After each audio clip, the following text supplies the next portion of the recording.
उद्धव ठाकरे यांनी मुख्यमंत्री पदाचा राजीनामा देण्याच्या शेवटच्या दिवशी गुरुद्वारा बोर्ड बरखास्तीचा घेतलेला निर्णय उच्च न्यायालयाने चुकीचा ठरवला। बोर्ड पुनर्प्रस्थापित करण्याचे आदेश न्यायालयाने दिल्याची माहिती माजी न्यायाधीश परमज्योत सिंग चहल यांनी दिली।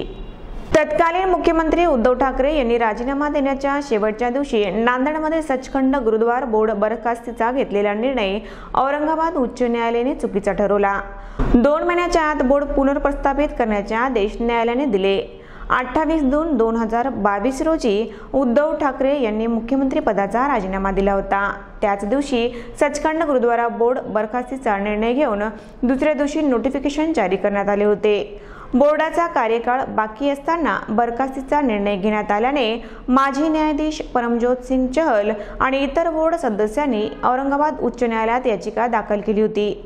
उच्च न्यायालयाने बरखास्तीचा निर्णय चुकीचा ठरवत 2 महिन्यात बोर्ड पुन्हा प्रस्थापित करण्याचे आदेश सरकारला दिले। दरम्यान राजीनामा दिल्यानंतर उद्धव ठाकरे यांनी बरखास्तीचा निर्णय घेतला होता।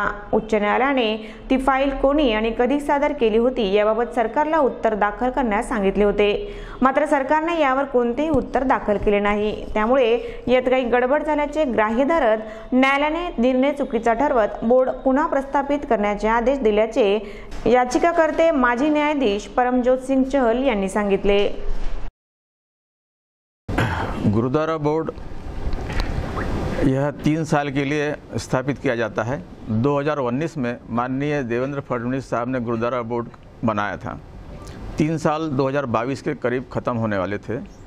उस वक़्त 29 जून 2022 को माननीय उद्धव जी ठाकरे साहब ने उसे अचानक ही बर्खास्त कर दिया और हमारा यह कहना है कि न हमें उन्होंने नोटिस दिया है, न हमारी इंक्वायरी की पूर्तता की है और न कोई कानून की पूर्तता की है। इसलिए हमने उनके आदेश को माननीय उच्च न्यायालय औरंगाबाद पीठ पे हमने चैलेंज किया, रिट पिटीशन दाखिल किया। मैंने खुद पिटीशन सर्वप्रथम लगाई है। उसके पश्चात हमारे बोर्ड के सभी मेंबर उसमें शामिल हुए और वहाँ पर दोनों बाजू, सरकार की बाजू सुनने के पश्चात 6 तारीख को उन्होंने निर्णय दिया है कि जो माननीय उद्धव ठाकरे जी ने गुरुद्वारा बोर्ड बर्खास्त किया था वो गैर कानूनी था, वो इलीगल था और उन्होंने रद्द कर दिया। और साथ में डायरेक्शन दिया है कि जो गुरुद्वारा बोर्ड पहले 29 जून 2022 को बर्खास्त किया था, उसके पहले जो गुरुद्वारा बोर्ड स्थित था उसी को प्रस्थापित किया जाए। और माननीय हाईकोर्ट ने 2 महीने का समय दिया है सरकार को कि 2 महीने में आप ये कार्य करें।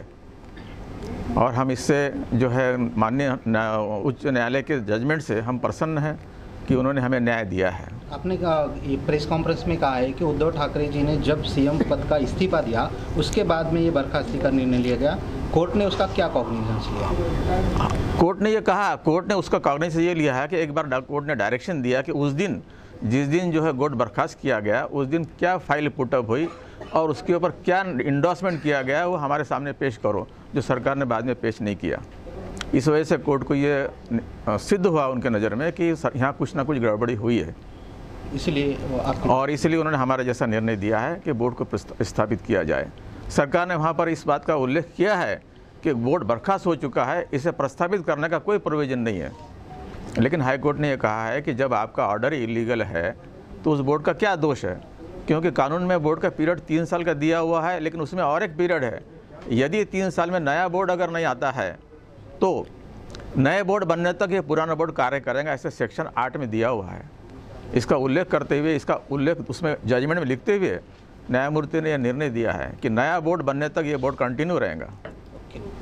माननीय उद्धव ठाकरे साहेबांनी राजीनामा दिल्याच्या नंतर गुरुद्वारा बोर्डाची बरखास्त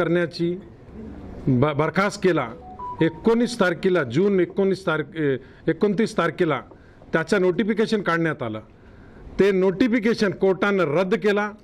रद्द करून जसं परिस्थितीमध्ये त्यावेळेस बोर्ड होता त्याला बहाल करण्याचे असे आदेश दिले।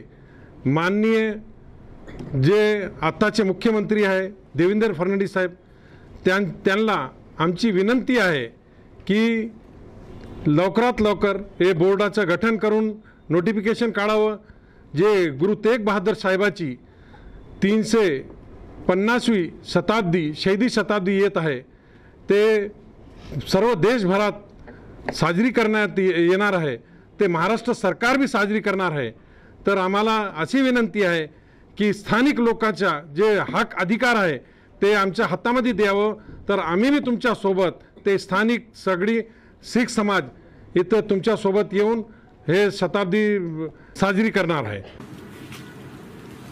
दूसरा नाम गुलाब सिंह जी